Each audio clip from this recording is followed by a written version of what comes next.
사랑하는 우리 유년부 초등부 친구들 반갑습니다. 오늘은 우리 다니엘서 3장 말씀을 살펴볼 거예요.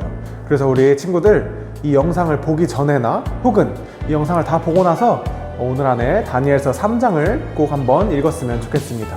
우리 다니엘서 3장 말씀 들어가기 전에 이거 한 가지 기억하고 시작했으면 좋겠어요. 바로 하나님이 나를 구원해 주셨다는 사실이에요.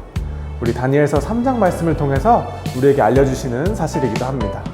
자, 다니엘서 3장은 이렇게 시작합니다. 바벨론의 왕인 느부갓네살 왕은 어느 날 금으로 우상의 신상을 만들라고 명령합니다. 성경에는 이 신상의 키가 60규빗이라고 나오는데 이건 오늘날로 치면은 거의 30m, 아파트 10층도 넘는 높이의 큰 신상입니다. 그런데 이상하죠? 우리 지난번에 읽었던 2장 말씀에서 느부갓네살 왕은 자기 꿈을 맞추고 해석한 다니엘을 보고서 다니엘이 믿는 하나님을 찬양했어요. 이런 느부갓네살 왕이 오늘은 우상의 신상을 만들라고 명령하네요. 느부갓네살 왕은 사실 마음 깊이 하나님을 믿지는 않았던 거예요. 그저 다니엘을 통해서 보여주신 하나님의 신기한 능력에 잠깐 놀라서 그 순간에만 하나님을 믿는 것처럼 행동했던 거였어요. 여전히 느부갓네살 왕은 마음속으로는 우상을 섬기고 있었습니다. 금으로 만든 우상은 바빌론의 온 백성이 볼 수 있는 들판에 세워졌습니다. 이 금 신상이 완성되는 날 왕은 나라의 모든 귀족들과 자기 신하들을 다 불러 모아서 잔치를 열었습니다. 우상이 만들어진 것을 축하하기 위해서 음악단도 와서 여러 가지 악기로 우상을 찬양하는 연주를 했습니다. 왕은 음악 소리를 들으면서 이렇게 명령을 내렸어요. 여봐라, 앞으로 이 음악 소리가 들릴 때마다 너희는 저 금신상에 엎드려서 절하거라. 만약 절하지 않는 사람은 내가 즉시 풀무불에 던져 넣을 것이다. 풀무불이 뭔지는 우리 다 알죠? 풀무불은 쇠를 녹이는 뜨거운 가마를 말합니다. 사람이 이 뜨거운 풀무불에 들어가면 어떻게 될까요? 아마 금방 타버릴 거예요. 느부갓네살 왕은 지금 우상에 절하지 않으면 죽이겠다는 명령을 내린 겁니다. 자, 그런데 이 명령을 어긴 사람들이 있었습니다. 그게 누구냐면 바로 다니엘의 세 친구들이었어요. 다니엘의 세 친구 사드락, 메삭, 아벳느고는 하나님을 믿는 사람이었어요. 그런데 하나님은 우상에게 절하지 말라고 말씀하셨거든요. 다니엘의 세 친구는 왕의 명령보다 하나님의 말씀을 지키는 게 중요했기 때문에 이 금신상에 절하지 않았습니다. 그런데 당연히 이 모습을 본 사람들이 있었어요.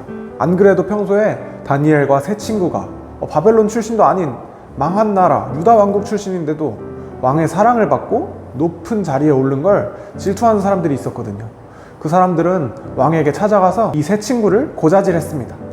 임금님, 유다 왕국의 사드락, 메삭, 아벳느고라는 이 세 사람은 임금님의 명령을 어기고 금신상에 절하지 않았습니다. 당장 이 자들을 잡아서 풀무불에 집어넣으십시오. 이 말을 들은 느부갓네살 왕은 화가 잔뜩 나서 세 사람을 잡아왔어요. 너희가 내 명령을 어기고 금신상에 절하지 않는다는 얘기를 들었다.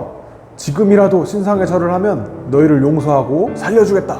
이 말을 듣고서 세 친구는 어떻게 대답했을까요? 임금님, 우리가 섬기는 하나님이 우리를 풀무불에서 구원해 주실 겁니다. 만약 그렇게 하지 아니하실지라도 저희는 왕이 세운 우상에 절하거나 우상을 섬기는 일은 절대 없을 것입니다. 라고 당당하게 대답했습니다. 이 대답을 들은 느부갓네살은 더 단단히 화가 났습니다. 여봐라, 장작을 더 넣어서 풀무불을 평소보다 7배 더 뜨겁게 만들고 그 다음에 이 세 명을 거기 집어넣어라. 느부갓네살의 명령을 듣고 왕의 병사들은 와서 다니엘의 세 친구를 줄로 묶어서 풀무불로 끌고 갔습니다. 그런데 풀무불이 얼마나 뜨거웠는지 이 세 사람을 풀무불에 던져 넣은 병사들은 그 근처에서 불길에 다 타버릴 정도였어요. 느부갓네살은 이 세 친구를 풀무불에 던져 넣고 풀무불을 지켜보고 있었어요. 하나님이 지켜주실 거라고 당당하게 들어갔던 세 사람이 과연 불 속에서도 그렇게 당당할 수 있을지 지켜보고 있었습니다. 그런데 느부갓네살 왕은 깜짝 놀랄 수밖에 없었어요. 왜냐하면 불 속에는 분명 세 사람이 들어갔는데 풀무불 속에 비치는 사람의 모습은 하나, 둘, 셋, 넷, 4명이었거든요. 그리고 이 중에 한 사람의 모습은 사람의 모습도 아니었어요. 네 번째 모습의 주인은 바로 하나님께서 세 친구를 지켜주시기 위해 보낸 하나님의 천사였습니다. 왕은 이 광경을 보고서 하나님이 새 친구와 함께 하신다는 걸 느꼈어요.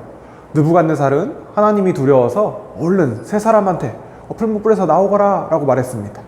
풀무불에 들어갔던 사드락, 메삭, 아벳느고는 당당하게 불 속에서 걸어 나왔어요.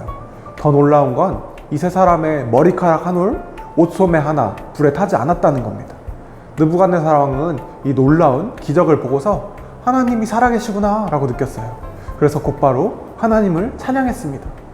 느부갓네살은 하나님 외에는 사람을 구원하실 분이 없다 라고 하나님을 찬양했어요. 새 친구를 구원하신 하나님을 직접 자기 눈으로 봤기 때문에 이렇게 말할 수 있었습니다. 자, 다니엘서 3장의 이야기는 이렇게 끝이 납니다. 다니엘서 3장에서 우리가 배울 수 있는 가장 중요한 사실은 바로 하나님이 우리를 구원해 주신다는 사실이에요. 하나님을 믿고 하나님의 말씀을 지킨 새 친구는 도저히 사람이 살아남을 수 없는 풀무불 속에서도 구원받았습니다. 그것처럼 하나님은 우리도 구원해 주십니다. 원래 모든 사람은 죄 때문에 풀무불보다도 더 무서운 지옥에 갈 수밖에 없었습니다. 하지만 하나님이 예수님의 십자가를 통해서 우리를 구원해 주셨기 때문에 우리는 영원한 천국에 갈 수 있게 됐습니다. 느부갓네살이 마지막에 찬양한 것처럼 사람을 구원해 주실 수 있는 분은 하나님뿐이세요. 우리도 하나님이 우리를 구원해 주신다는 사실을 항상 믿고 의지해야 합니다. 또 한 가지 우리는 다니엘서 3장에서 진짜 믿음과 가짜 믿음의 차이를 배울 수 있습니다. 먼저 가짜 믿음을 가진 사람이 누구였나요? 느부갓네살 왕은 2장에서는 하나님을 찬양했지만 정작 오늘 3장 말씀에서는 여전히 우상을 만들고 섬기는 모습을 보여줬어요. 입으로만 하나님을 믿는다고 하고서는 하나님의 말씀을 잘 따르지는 않은 느부갓네살. 느부갓네살은 가짜 믿음을 가진 사람이었습니다. 반대로 다니엘의 새 친구는 진짜 믿음을 가진 사람이었어요. 우리는 이 새 친구의 용감한 믿음을 본받아야 합니다. 새 친구는 왕의 명령을 어기면 죽을 수도 있다는 사실을 알고서도 우상에게 절하지 말라는 하나님의 말씀을 지켰습니다. 입으로만 하나님을 찬양한 느부갓네살과는 달랐어요. 느부갓네살이 세 사람을 잡아와서 우상에 절하면 살려주겠다라고 했을 때도 새 친구는 하나님을 향한 믿음을 저버리지 않았습니다. 새 친구는 하나님이 자신들을 구원해 주실 것이라고 믿었습니다. 그런데 더 놀라운 건 새 친구가 그렇게 하지 아니하실지라도 우상을 섬길 수는 없습니다 라고 대답한 거예요. 그러니까 이 말은 하나님이 풀무불에서 자기들을 꺼내주시지 않더라도 우상을 섬기지 않고 하나님만 섬기겠다는 대답입니다. 그건 이 새 친구가 하나님께서 우리 몸만 구원해 주시는 분이 아니라 우리 영혼까지 구원해 주시는 분이라고 믿었기 때문이에요. 혹시 이 새 친구가 풀무불에서 죽게 되더라도 하나님께서는 우리를 영원한 천국으로 인도하실 것이라는 사실을 믿었거든요. 이렇게 하나님이 우리를 구원해 주신다는 사실을 믿는 사람은 어떤 상황 속에서도 두려움 없이 하나님을 따를 수 있습니다. 우리도 이 새 친구의 믿음을 본받아서 하나님이 우리를 구원해 주시는 분이라는 걸 믿고 어떤 상황 속에서도 하나님의 말씀을 지키는 놀라운 믿음의 영웅들이 되기를 소망합니다. 자, 그럼 우리 친구들 오늘 들은 이 다니엘 3장 말씀 잘 기억해서 오늘 하루 믿음의 영웅으로 살아갈 수 있기를 축복합니다.